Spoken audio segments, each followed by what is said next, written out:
Namo Sang Yang Adi Budaya, Namo Budaya. Adik-adik semua, semoga kita semua dalam keadaan sehat selalu, berbahagia, terselamatkan, terhindar dari segala macam mara bahaya, bencana-bencana penyakit, terutama virus corona yang lagi merajalela. Kiranya kita semua selamat, keluarga, sanak saudara semua selamat. Damailah Indonesia, damailah negeri kami, damailah bangsa kami. Sadu, sadu, sadu. Salam jumpa kembali adik-adik semua dengan Miss Win.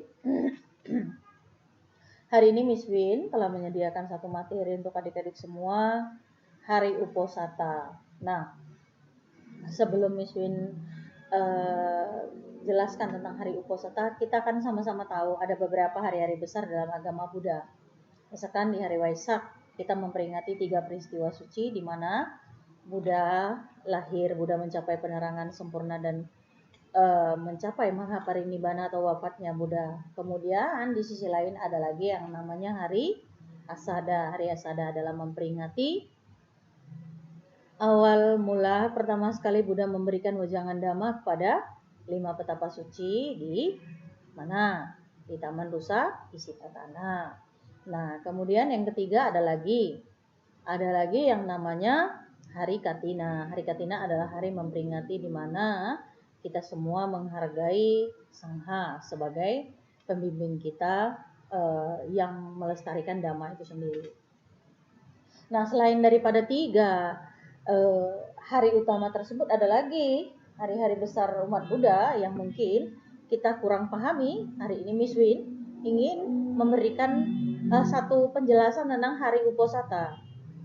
Ada lagi Hari Ulambana, nanti Miss Win kasih penjelasannya. Nah, ini Hari Uposatha. Apa itu Hari Uposatha? Hari Uposatha itu adalah hari silent.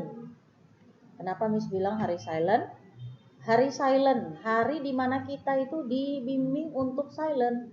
Nah, tenang, damai, ya. Kita tidak melakukan aktivitas-aktivitas yang terlalu berlebihan. Kita fokus di dalam pengembangan mental kita. Apa-apa saja dan bagaimana penjelasan tentang Hari Uposatha itu kita simak bersama ya. Nah, Uposatha itu berarti masuk atau berdiam atau mendekati kepada guru junjungan kita.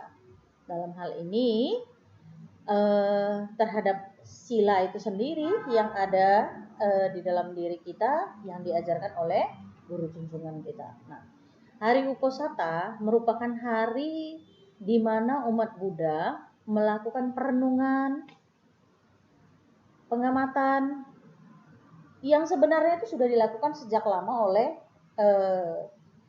pada masa kehidupan Buddha Gautama. Namun kita sebagai pengikut beliau, kita juga wajib melakukan namanya pengamatan, perenungan, ya, ketenangan.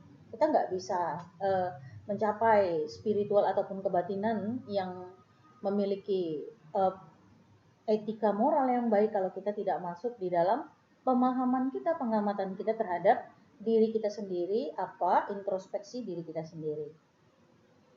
Nah, Buddha mengajarkan kepada kita bahwa Hari Uposatha diperuntukkan atau untuk membersihkan pikiran dari hal-hal kotor yang menyebabkan ketenangan batin kita bisa timbul, kebahagiaan kita bisa timbul.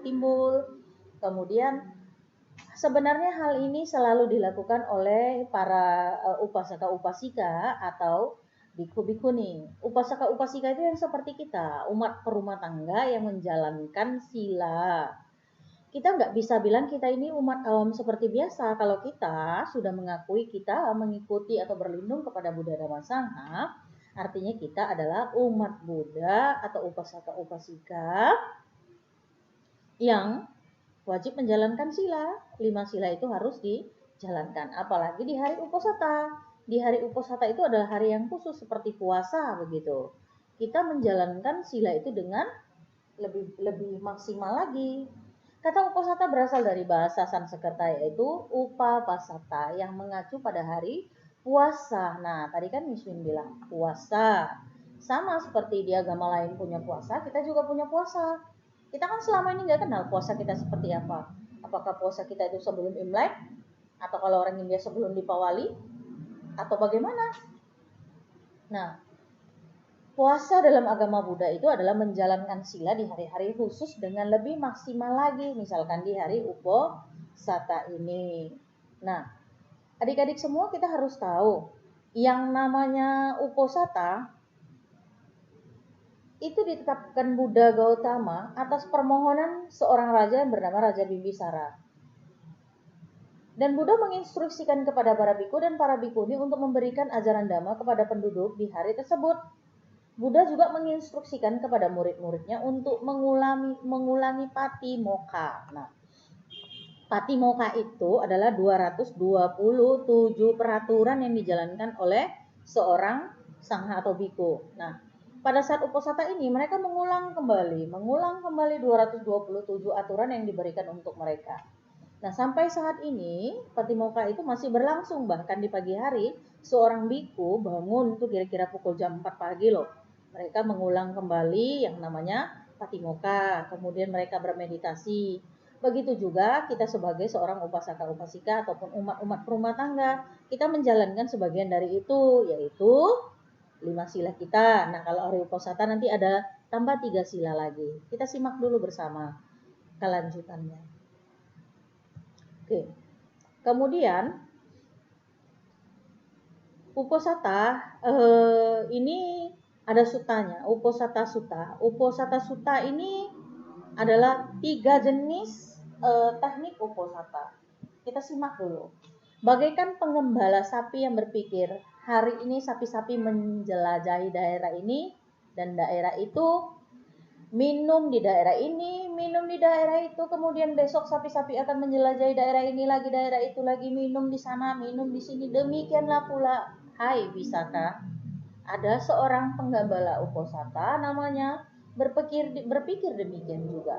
Hari ini saya akan makan ini, makan itu, menyantap makanan yang pendamping ini itu. Besok saya akan makan lagi ini itu, menyantap makanan ini itu. Dengan cara demikian ia melewati hari dengan pikiran yang disertai dengan keinginan-keinginan pribadinya, ketamakan-ketamakannya. Kalau diamalkan secara demikian Wisaka, kata Buddha, Uposatha ini, si penggembala sapi ini, maupun jangkauannya tak akan besar. Memang baik, tapi tak akan besar. Dia akan berada di tempatnya saja, katanya. Begitulah kira-kira penjelasan Buddha selalu mengibaratkan sesuatu, ilustrasikan suatu cerita kepada seseorang sehingga orang tersebut bisa memahami. Kemudian ada lagi jenis Uposatha yang kedua. Yang tadi namanya apa? Uposatha penggembala sapi. Kalau penggembala sapi itu tekniknya begini. Dia menjalankan Uposathanya itu besok begini, besok begitu. Memang bagus, tapi stuck di tempat. Sama seperti kita juga. Kita kalau seperti si penggembala sapi ini ya kita stuck di tempat, begini-begini saja hidup kita. Kita makan, ini besok lagi, besok lagi, besok lagi. Tidak ada satu peraturan yang jelas, hanya mengikuti peraturan yang setiap hari kita lakukan saja. Itu ya maksudnya ya adik-adik semua. Kemudian teknik Uposatha Niganta, berbelas kasih yang masih terbatas kepada makhluk-makhluk tertentu. Kita kasihan kepada hewan, kita nggak kasihan pada manusia. Kita pelit, kita mungkin mengusir pengemis yang selalu datang minta-minta kepada kita. Kita mungkin rela membantu orang lain. Kita rela melakukan hal-hal yang katanya sosialnya tinggi kepada satu organisasi, satu tempat. Namun kita lupa, kita nggak membantu ibu kita, ya itu sia-sia juga. Kita rajin berdana kepada orang lain, kita lupa untuk menyediakan beras di rumah kita, sama aja dengan bohong. Nah, hal-hal yang demikian ini adik-adik semua, itulah maksudnya terbatas, hanya kepada makhluk-makhluk tertentu saja maksud Buddha. Kemudian ada lagi melakukan kebohongan terhadap diri sendiri dengan mengatakan saya bukanlah apa-apa, pun bukan dari apa-apa, pun bukan suatu apa-apa, milik saya pun bukanlah apa-apa, pun bukan dari apa-apa, bukanlah suatu apa. Menggunakan barang-barang yang tidak diberikan. Maksudnya begini, sok rendah-rendah diri, menganggap kita itu, oh aku sudah benar-benar tunduk kepada diriku sendiri, aku benar-benar gak ada apa-apa. Tapi di balik itu semua kita melakukan hal-hal yang aneh-aneh yang mungkin itu juga bisa merugikan diri kita sendiri. Kita menganggap itu menghasilkan suatu karma baik, tapi tidak ada. Ternyata itu tidak ada karma baiknya, bahkan menimbulkan karma buruk untuk kita. Hal-hal yang rugi seperti itu banyak sekali bisa kita lakukan. Yang seperti tadi Miss bilang, kita bantu orang lain, kita lupa diri kita, keluarga kita sendiri. Kita sayang orang lain, kita lupa kita menyayangi adik kita, kakak kita sendiri. Sama orang lain kita baik-baik sopan ngomongnya, sama diri kita sendiri ataupun sama orang lain kita selalu menggerutu. Sama adik kita nggak sopan, kita nggak sayang. Nol adik-adik semua. Itu maksud Buddha di dalam hal ini. Kemudian ada Uposatha Arya. Melakukan perhenungan terhadap Buddha, Dhamma, dan Sangha, menjalankan Brahmawihara Metta Karuna, dan menjalankan Uposatha Sila. Yang mana jadinya yang harus kita ikuti adik-adik? Ya, hari Uposatha itu sebenarnya jatuhnya tanggal 1, 8, 15, 23 menurut kalender lunar atau kalender Chinese kalau kita bilang. Nah, adik-adik bisa lihat di situ. Di kalender itu nanti ibaratnya ada satu tanggal. Nah, tanggalnya itu di bawahnya itu ada nanti Uposatha tanggal 1, dia dimerahkan begitu. Jadi 1, 8, 15, 23 menurut kalender lunar, bukan kalender kita yang Indonesia selalu pakai. Kalau yang Indonesia selalu pakai kan ada di bawah tanggal 1 yang pokoknya ada Wagi, ada Kliwon atau apa begitu, bukan itu ya. Oke, kita lanjutkan lagi. Kemudian bagi umat Buddha di dalam hari Uposatha itu menjalankan yang namanya Atasila atau Atangika Sila dengan mendengarkan Dhammadesana di wihara. Biasanya di hari-hari Uposatha itu dilakukan Dhammadesana biasanya. Kalau enggak gimana umat menjalankannya? Ya, umat menjalankannya di rumah, menjalankan Atangika Silanya begitu. Kemudian melakukan persembahan bunga, dupa, lilin ke wihara, melakukan puja kepada Sang Tiratana, baca-baca parita, ya. Kemudian suta-suta juga boleh, sutra, ya, liamkeng atau apa. Kemudian kalau memang ada biku di sana, kita memohon bimbingan untuk melaksanakan Pancasila Buddhis agar kita lebih kuat lagi. Bahkan di hari Uposatha kita memohon dengan Atasila atau Atangika Sila. Kemudian kita mendengarkan dhamma dari biku. Nah, itu dikhususkan, itu puasa loh. Puasanya bukan nggak makan, hanya berhenti makan masuk ke dalam mulut yang hanya sebagai tenaga untuk kesehatan jasmani. Bukan itu saja, tapi lebih dalam lagi. Lebih fokus lagi kepada batin kita. Kita lebih fokus, oh hari ini Uposatha, aku puasa. Tekniknya nanti seperti apa? Kita simak lanjutannya ya. Kemudian setelah kita mengambil sila atau Atangika Sila di hari Uposatha, kita dengarkan khotbah. Ada juga umat Buddha yang melakukan makan namanya vegetarian. Jadi dia makannya vegetarian, tidak makan makanan daging di hari Uposatha. Ada yang seperti itu. Ada lagi yang mengikuti aturannya, umpamanya Atasila, makannya sampai jam 12 saja. Setelah jam 12 tidak boleh makan lagi. Nah, ada yang seperti itu. Tapi pada saat jam 12, sebelum jam 12 makan ini, mereka boleh makan makanan yang non vegetarian gitu. Ada juga yang seperti itu. Sebenarnya harusnya seperti apa? Ya, harusnya seperti apa? Kita simak nanti teknik makanannya. Kemudian yang terakhir itu jalankan meditasi yang benar. Oke. Nah, sila-silanya yang mana aja? Ada berapa sila tadi Miss bilang? 8 sila. 1, menghindari pembunuhan sama seperti biasa. Kita nggak boleh nyiksa makhluk hidup. Bunuh itu bukan berarti hanya sebatas matikan saja, tapi membunuh umpamanya mata pencarian orang lain yang menyebabkan dia nggak makan akhirnya dia mati, itu juga membunuh lo adik-adik semua. Kemudian menghindari mengambil barang yang tidak milik kita.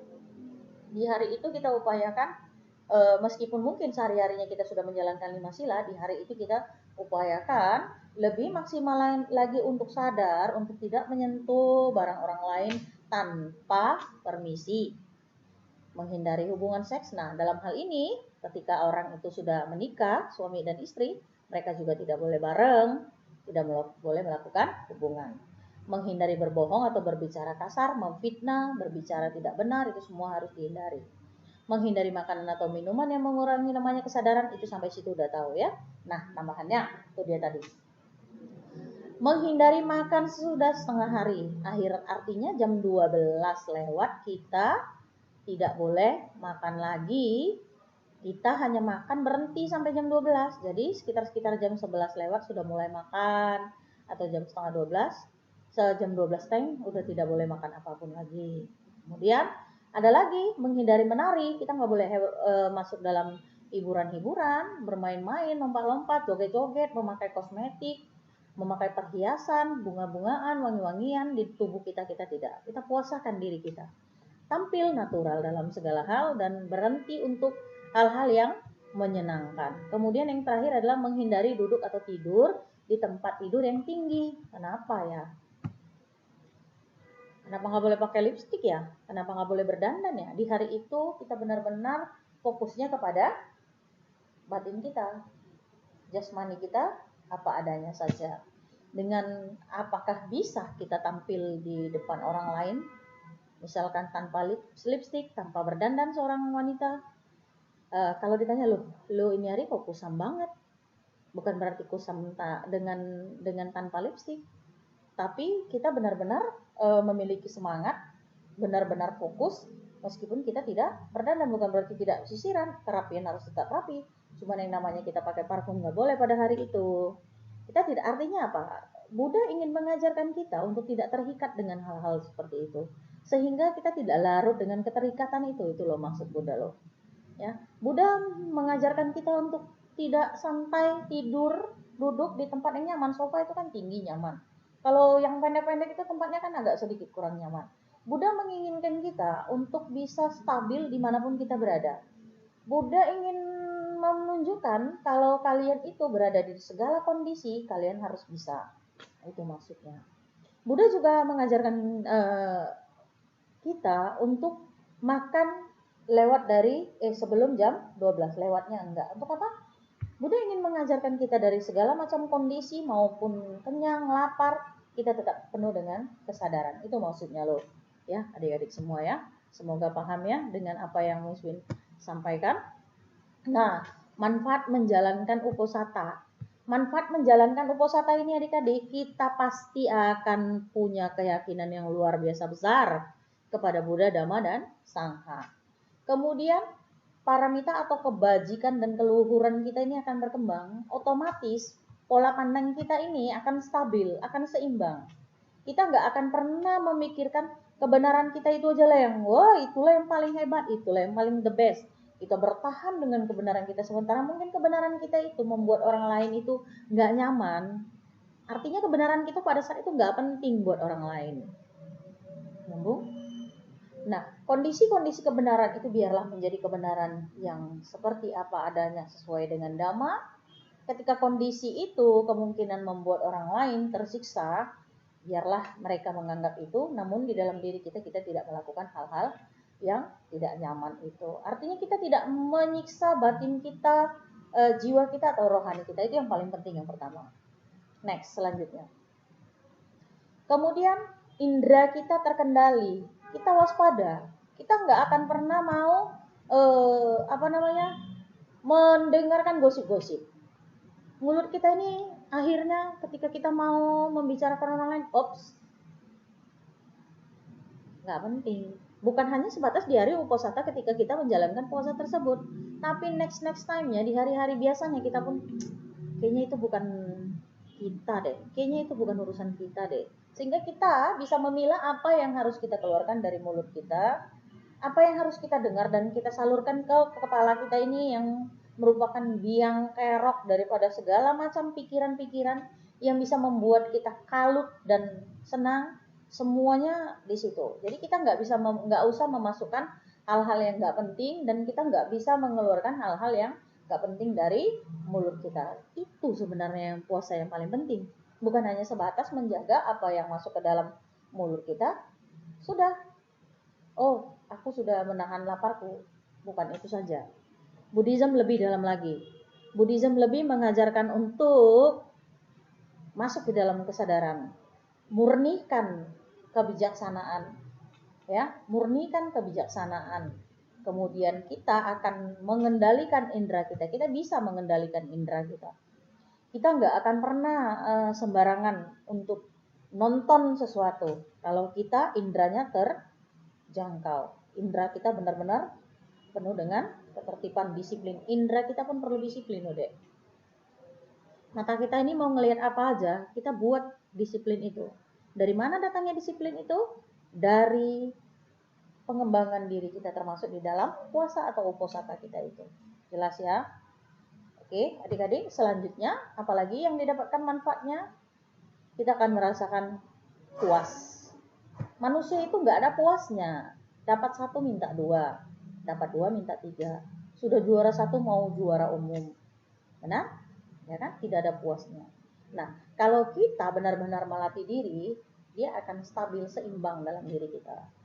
Jadi kita apapun kita dapatkan, mau itu mungkin sedikit, banyak, ya kita merasa puas dengan apa yang kita dapatkan, dan itu adalah bagian dari hasil kerja kita sendiri, bukan puas saat nyontek.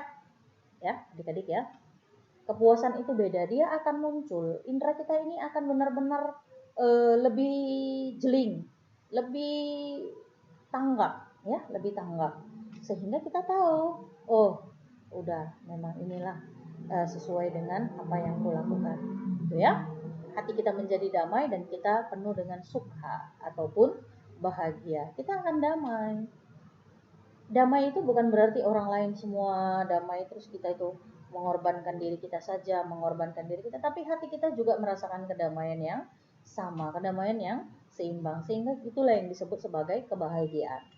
Adik-adik semua perlu tahu, yang namanya kebahagiaan itu bukan hanya untuk diri kita sendiri, atau bukan hanya untuk orang lain saja, tapi seimbang semuanya. Makanya kalau di dalam agama Buddha doanya kan Sabe Sata Bhavantu Sukhitata, semoga semua makhluk hidup berbahagia. Semua makhluk. It means that is yours there. Oke, ada Anda di sana, ada milik Anda di sana, ada orang tua Anda di sana. Semua ada di sana. Artinya kita mengharapkan kebahagiaan untuk semua tanpa terkecuali.